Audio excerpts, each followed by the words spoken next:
This is not the first time Nigerians will be exposed to such schemes. Nigerians cannot forget in a hurry how the COVID-19 palliative was handled. With this new social investment program, the federal government has said the fund which had been secured was ready for disbursement for 50 million Nigerians. First tranche of palliatives that will enable us give cash transfers to the most vulnerable in our society that have now been registered in a national social register. $100 million US for the national scale up of the national social investment program at the World Bank, and it's secured. It's ready for disbursement. Speaking to newsmen, some Nigerians describe the act as belated, with a plea for sincerity of purpose.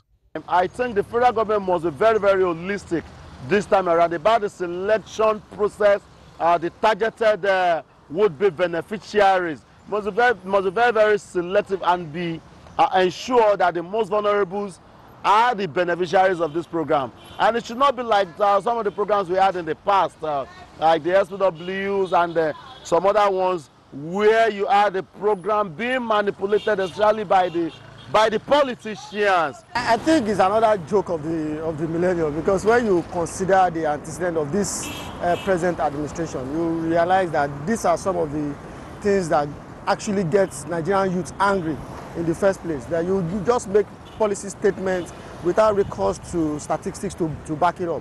How do you generate the 50 million Nigerians that you want to give palliatives to? I think for me, it's not even about giving palliatives to Nigerians. What Nigerians need are not really palliatives. What Nigerians needs are an enabling environment for business to thrive. This policy, if we agree it's a policy, is better described as a fire brigade. Fire brigade in the sense that the government is living the next 2 months, so to say. Then, if you give out that money, who is going to implement that policy? That is to say, you are leaving that for the new administration. But rather than doing that, why not allow the incoming administration to take up the issue where necessary? We have over 200 million population in Nigeria, and you are looking at giving 50 million people that money. How does he have that effect? Despite the timing of the proposed scheme, one question begging for answer remains the implementation of the scheme. Well, obviously, it is glaring that the outgoing administration alone will not be able to implement the entire program, considering the time. So, and that is why the transition committee that has been put in place will have to work hand in hand with the incumbent administration to ensure a smooth delivery on that program. I believe that policies like this shouldn't be just for an outgoing government. It should be the policy that the incoming government should be part of it. Are they really willing to remove the subsidy in the first place? Are they also willing to give this kind of amount to Nigerians, 50 million Nigerians, they so call it? So I think for me, the synergy between the outgoing and the incoming probably would decide whether the incoming government is really in tandem with what is going on right now. That depends on the leadership. If they are sincere about it, if the leadership is sincere about it, if it's not for selfish interest or another source of illegal income for my people, in quotes, it will be okay. But unfortunately, we don't know what might be the end result. Only time will tell who the lucky 50 million Nigerians would be. From Abeokuta, the Ogun State capital, John Felix reporting for Galaxy Television News.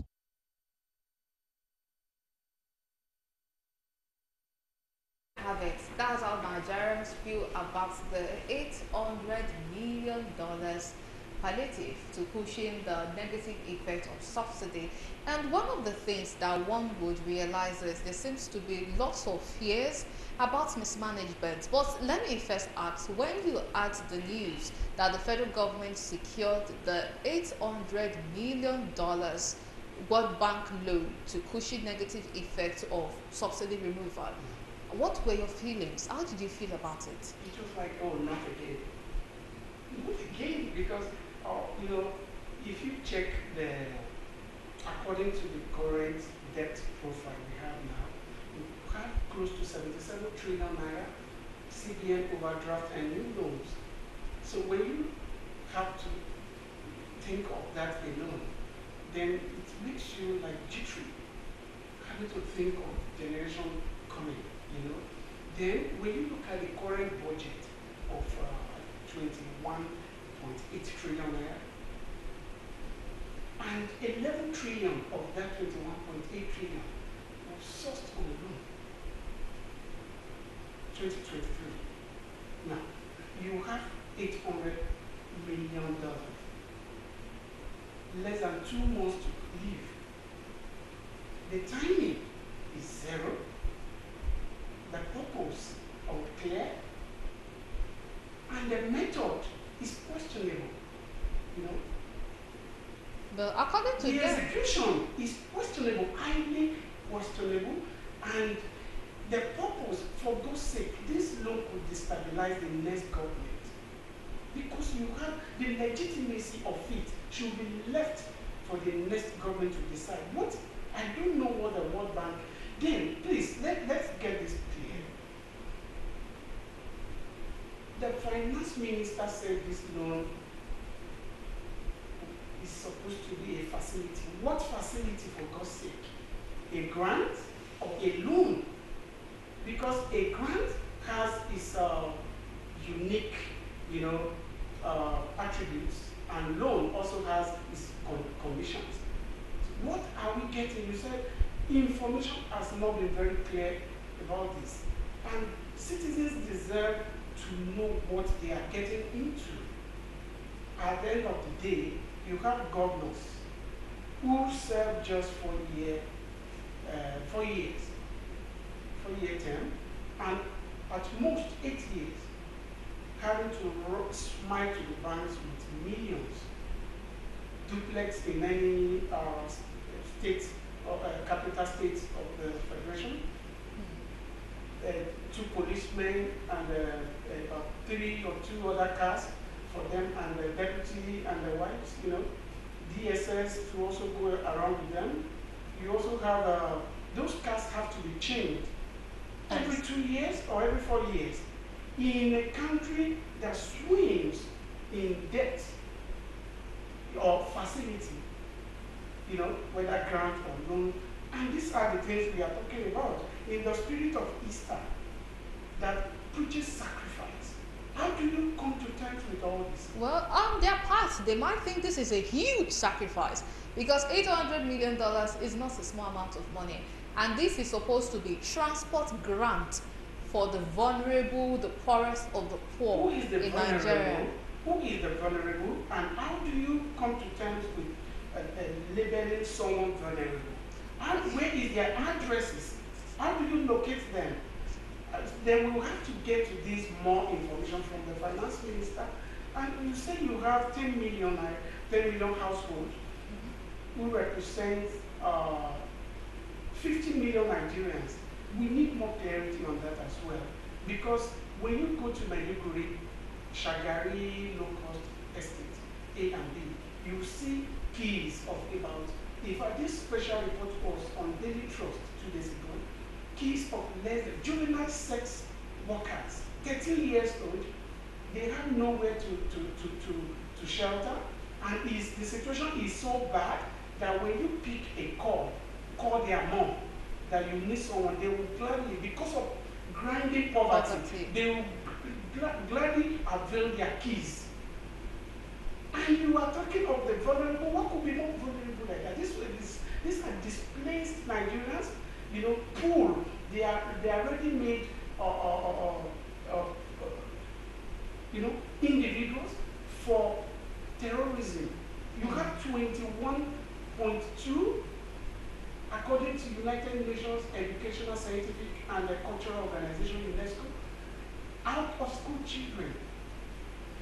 Now, shouldn't that $800 million, which could run into between 50 to 56 billion naira, shouldn't that have been invested in critical sector like education? Okay, well, I think it's about time we get the view of Professor Sherifuddin Kella, who is joining us live from Ogun State. He's a professor of economics and an economist. Many thanks for joining us on the show at this time. Thank you very much. Nice to be here. So now on to the topic of the day. Let us even start with you sharing us your reactions. What were your thoughts when you heard that the federal government got $800 million palliative to cushion the effects of subsidy removal? From an economist point of view, is that reasonable? Well, let me first of all say that do we really have a subsidy? Because in 2020, one of the henchmen of the president, Garba Shehu, told us that they have removed the subsidy. And within that period, we see that the price of fuel was going up and down until later it stabilized at 187 or so. But even in the last 6 months, we found that the price of fuel varied from one place to the other. With NNPC, it's around 190 per liter. With a total Wando and some of them is around 195 to 200 per liter. For the private petrol station, is between 200 and 250. So when there is subsidy, it means that the government can control the price, and that price will be for all of them.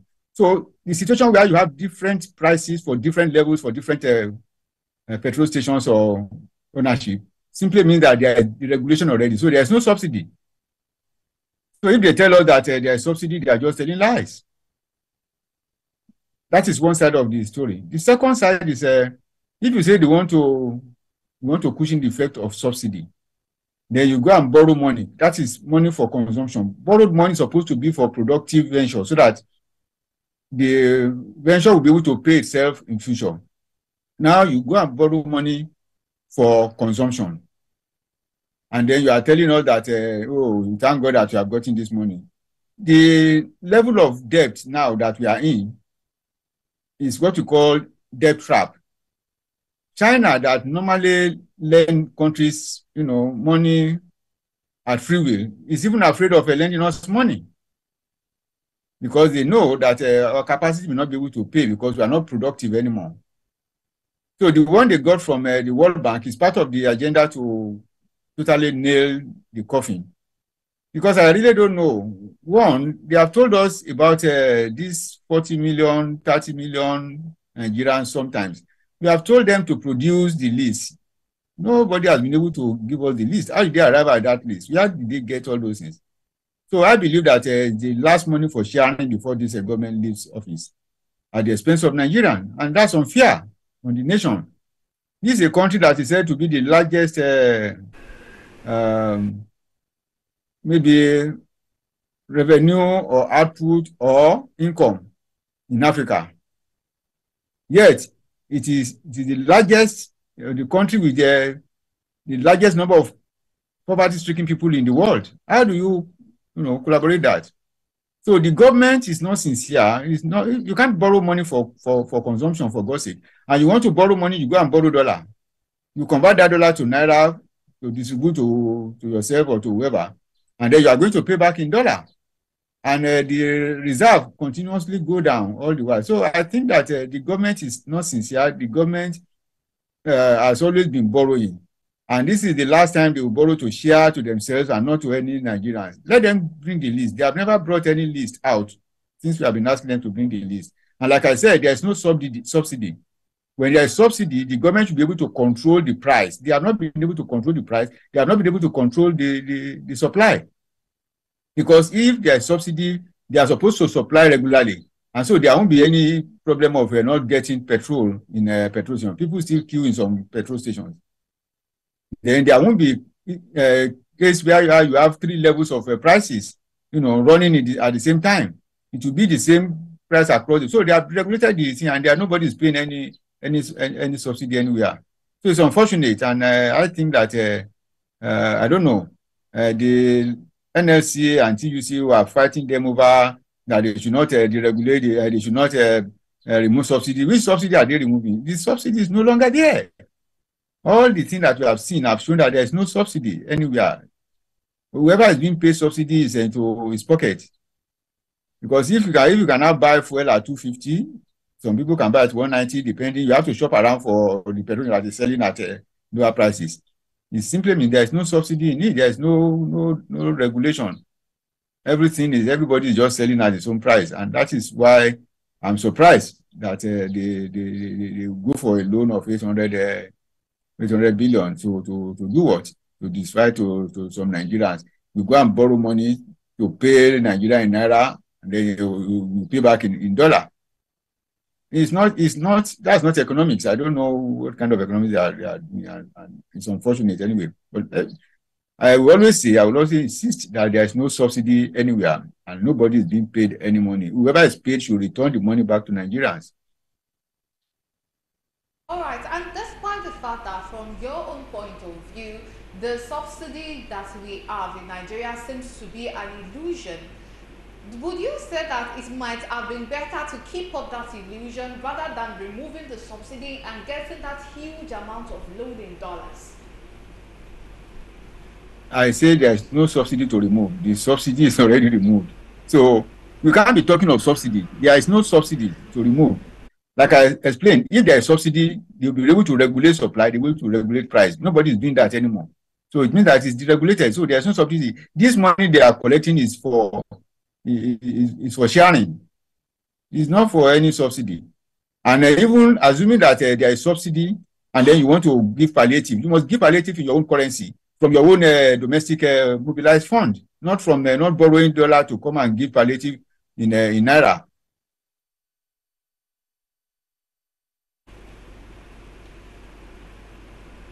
All right, as we wait for the connection of Professor Teller to be restored, let us move on in the studio. This 5K grant, although according to him, subsidy is even an illusion, there's no subsidy. Do you share that point of view too? Yeah, that's why I said the method, the execution of this disbursement of this facility, we don't know if it's grant, as I said, or the minister never expatiate on that if it's a grant or a loan. But who gets the 5,000 to do what in this inflation, hyperinflation environment? To get transport. Transport to Yes. where? Okay, let's look at the budget for education in this 2023. I think that should be 2.98 trillion naira. Is that? Yes. That is 2.98 trillion, and that represents 13.4% of the total budget 2023. Now, $800 million. That, if you convert that, that will give you almost 50 billion naira. Why not just like declare free education, primary level to start with, and let parents who struggle to pay for their children and invest this money in that primary education? You know, there was this Taiwanese head of trade delegate to Nigeria. He was on Nancy's money line, and he was asked what does Taiwan as a country, what do they have? His response was, the only thing Taiwan has is brain. Brain. No oil, no bitumen, no granite, nothing but brain. So how did you achieve that brain? He was asked. Heavy investment in education. That is how to build human capital. Then individual can then begin to be productive while government just creates the enabling environment.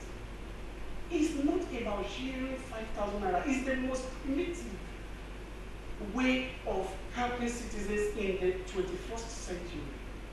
You can't give 5,000 because it is not that liquidity that helps. It is the resourcefulness, you know, that help. And that human capital that the citizens possess. Yes, indeed. And now, talking about this, one of the worry of Nigerians, despite the fact that Professor Tella said that there is no such thing as subsidy, because we have different filling stations selling at the prices that is most convenient for them. And if this subsidy is removed, that means we are to be expecting larger amount of money, higher cost for buying petrol. And Nigerians are now worried. But it seems like the Dangote refinery was the sort of messiah that a lot of Nigeria, or the federal government, was even looking up to, like, okay, don't worry, if we remove the subsidy, there's this refinery there, which, you know, we are producing by ourselves and then we are refining by ourselves. But now, as far as we know, the Dangote refinery is not yet working optimally, like 100%. And June is just around the corner. What do you think this spells for Nigerians? Look, even when Dangote comes on upstream, you know, optimally 100% or 200%, it still does not change anything. Because Dangote is not about Alhaji Aliko Dangote. Dangote is a conglomerate and is a group, and the Dangote Petrochemicals is an investment of Dangote Group. Its market is not just targeted at Nigeria. They are in business, so they could export. You know, they are there to make money. So what we are saying is that if we had to sit back and look up to Dangote, what have we been doing the first 16 years of democracy that we were unable to turn around our maintenance of our refineries, even though TAN was, you know, was heavily invested in turnaround maintenance, was heavily invested in during the first 16 years. Now, we also have another 8 years now. Are you saying, and how long did it take Dangote to come up with that refinery that we now have to, like, hold him to ransom, that he has to solve our fuel crisis? No, that can just be some level of having to, like, alleviate, but that won't take the body off 100%. So the government deliberately must invest in that turning around and maintaining that those refineries we have and building new ones, so that there will be no even any reason to import any product. It's like you have wheat or cocoa exporting abroad to bring bonvita and to bring the cocoa drinks, you know, or you export what do you call it, the bitumen, to bring back the asphalt. So it does not add up. It does not really portray us as being intelligent. And I want to say that we are not this stupid. Nigerians are some of the most brilliant in the world. And those who go abroad, pull off some tricks on the foreigners, they are not the best of us. And they succeed in doing this. We are the best wherever we are. And that's why we attract some level of envy, you know. So to come back home and pretend to be ignorant how to move our society forward, no. I don't agree with that. Okay, let us get Professor Teller's input on this. What do you have to say about the effect the Dangote refinery might have on this issue of fuel subsidy being removed? Do you see it as perhaps the messiah, or it's probably time for the Nigerian government to start doing something and looking away from the private sector?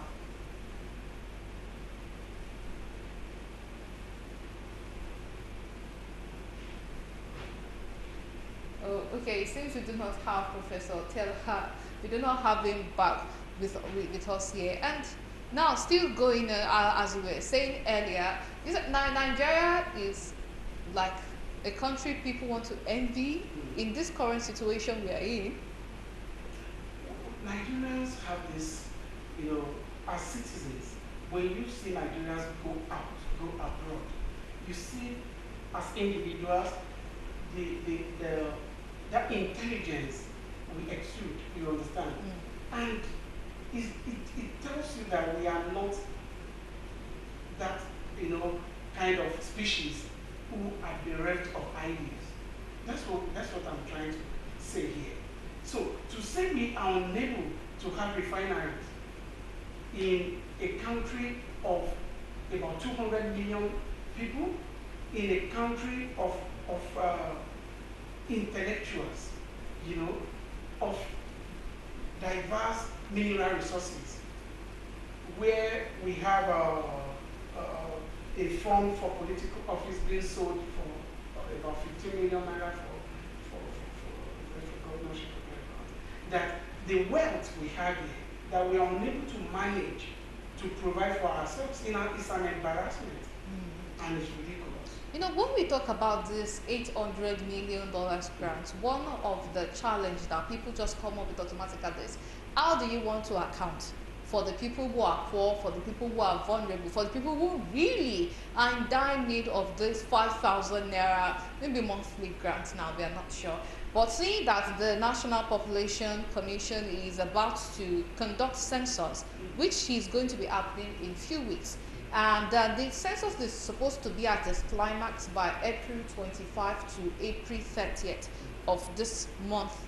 Do you not think that perhaps maybe the federal government is trying to bank on that, and from that census they will be able to account for maybe the poorest of the poor, and that might solve this whole problem? No, that wasn't what the finance minister Zainab Ahmed said.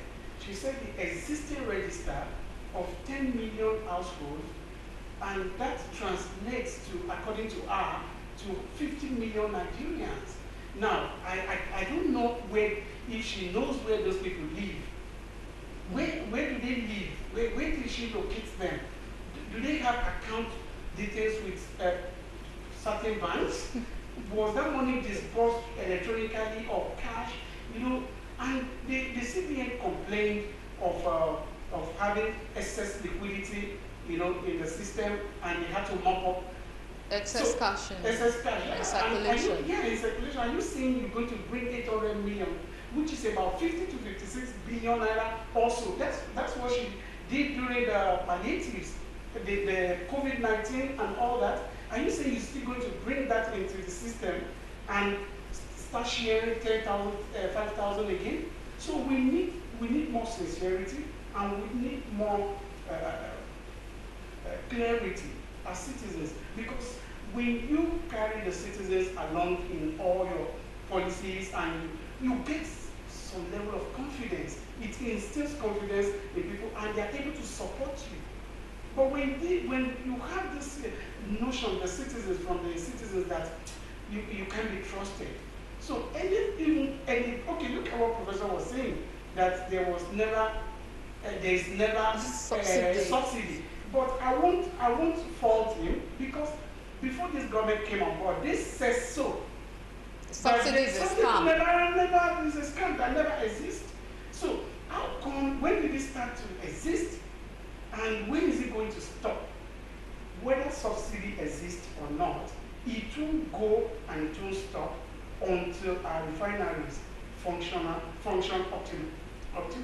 Okay, yes, and then you were saying that introducing more cash into circulation, but do you not perhaps see this as a turnaround? Because since CBN is insisting on the fact that they really have to control the money in circulation, and we know that just about 40% of Nigerians have bank accounts. So do you not see this as a situation where the vulnerable of the vulnerables, because from the situation that is on ground, we might not be expecting that physical cash will be taken to these people.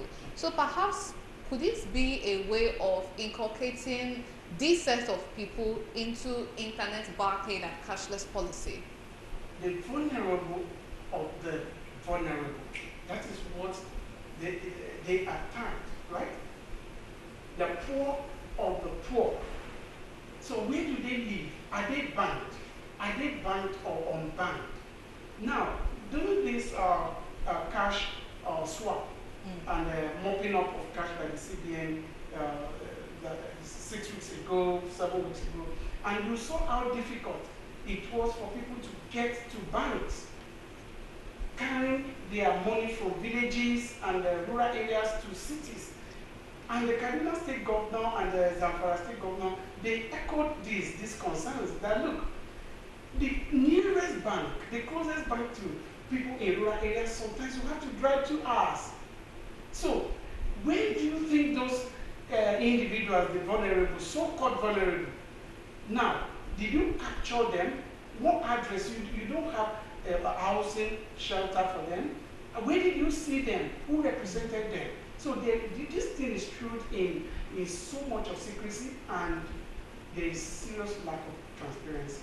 We are not these gullible, remember this gullible, and we just have to say the truth, that this program could be done better. It could be done better.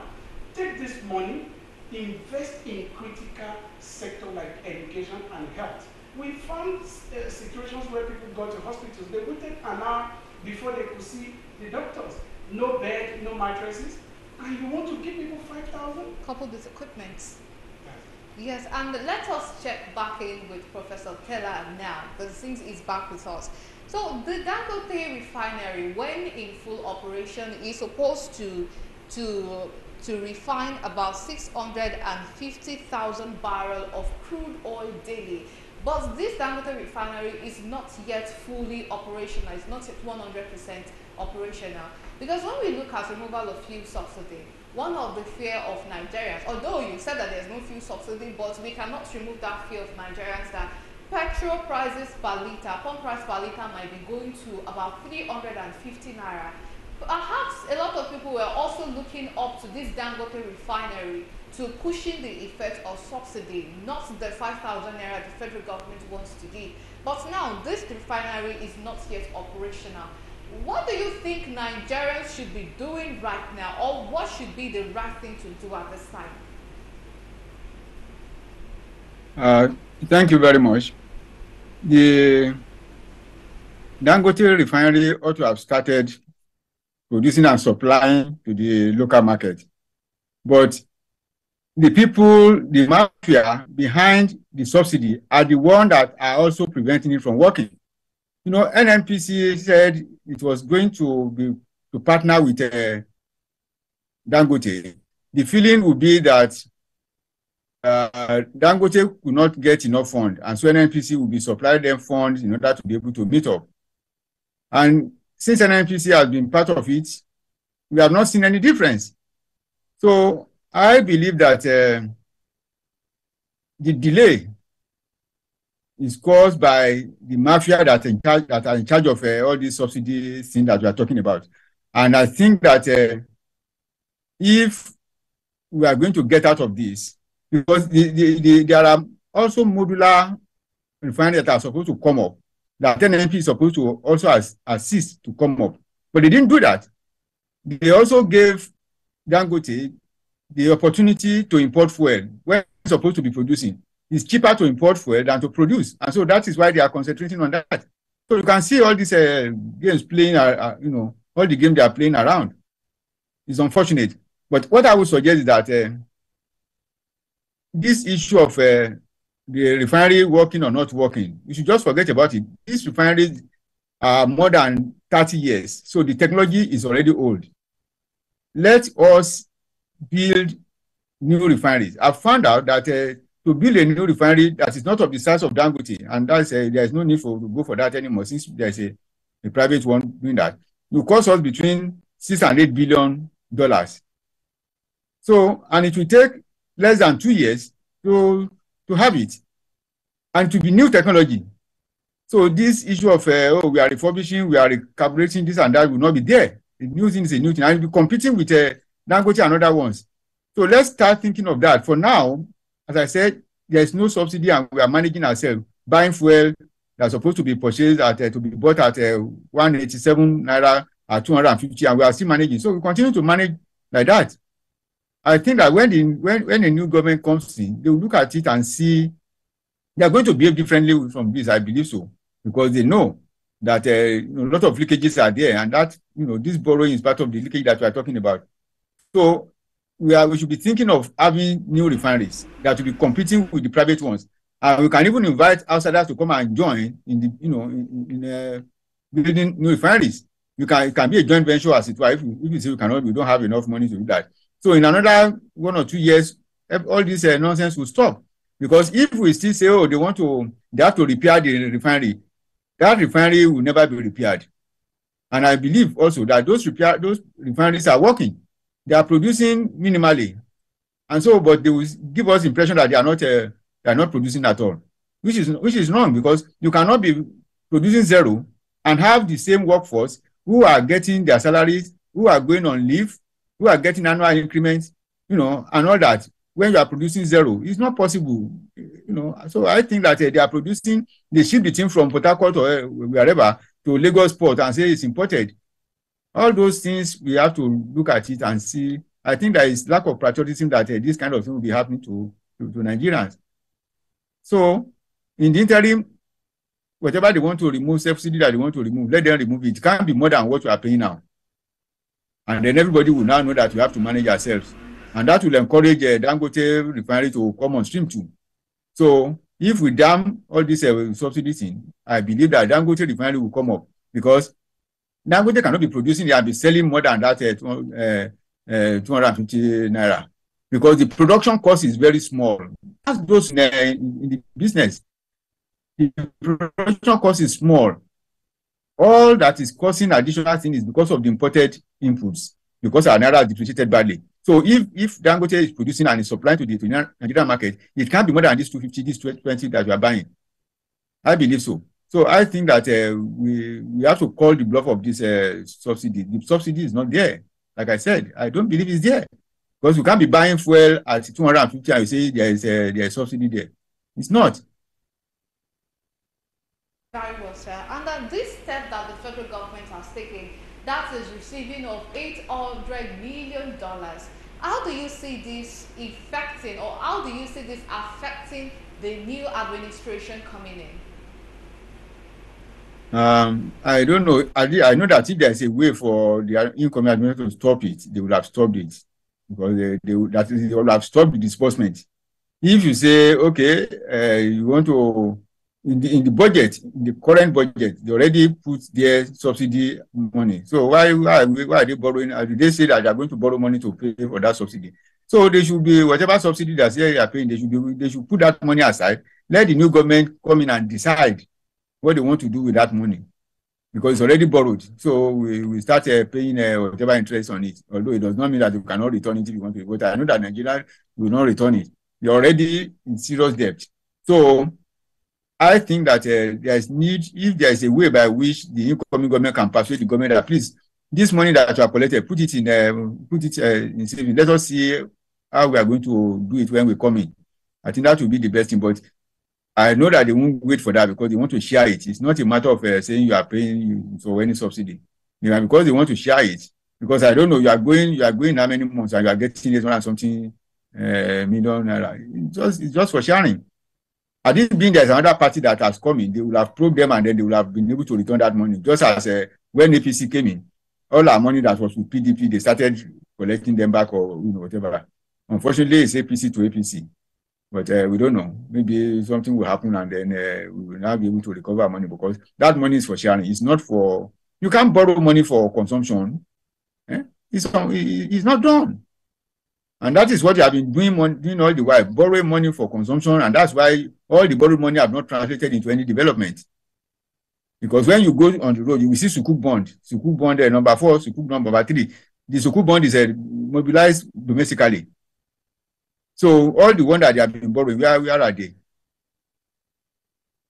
I just believe that the incoming government will have a way of discussing with these people, so that they don't touch the money for now, and then we'll be able to know what to do thereafter.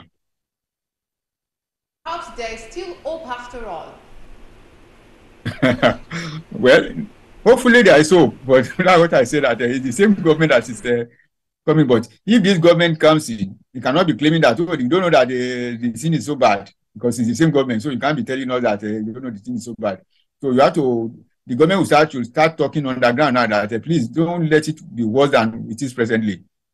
And that this money that you have just collected, please keep it somewhere, and let's see how we are going to manage, how we are going to do it. I think that's the best way now. This is another party, I know they Thank will you so start making much, sir. noise. But this APC cannot be making noise against APC. That's where we are. We thank you so much for your input on Firecrackers. I really thank you for being part of the program at this time. Thank you for having me. Okay, all right. Unfortunately, we've run out of time. I'm surprised 1 hour has gone that way. But what word do you have to say now? I don't know, maybe to the federal government. What should have been the best line of action to take at this time? I know you've been talking about maybe directing it to infrastructure, but the deed has already been done. They've already borrowed the money and for whatever purpose. Yeah, we don't know if it's been disbursed. If it hasn't been disbursed to these so-called vulnerables, look, let me use the Taiwanese case study once again. Taiwan is the best, if the biggest semiconductor makers in the world. And you could see why the United States is so adamant in protecting Taiwan. Yes. Because semiconductor chips is so important that you can't get anything done electronically without a semiconductor chip. Taiwan didn't achieve that by having oil wells or by having a bitumen. According to the Taiwanese official 2 days ago, it was achieved by brain, by serious investment in education. They achieved that, not by number of refineries. You know, and you can see why China has been so jittery as well, losing Taiwan. They will go any length to have Taiwan back under one China policy. So what am I trying to say? Get this money, whatever you are doing, like the prof said, you can't borrow to consume. You should borrow to invest. Dangote, we are trying to wait for whatever, didn't get all that done with his personal money. As an investor, as a businessman, you have to source for money. But you source to do productively, to achieve productive things, not to consume in several packages for governors. Remember this Nigerian huge debt. Yes. The state governors and state governments are culpable. Lots of states own lots of debts, you know. So what we are saying is that when you have to borrow $800 million, please put it where you're going to have people taken out of poverty, people taken out of illiteracy, you know, and ignorance, so that the likes of Boko Haram will have no one to recruit. Yes, thank you very much. It has been a pleasure. And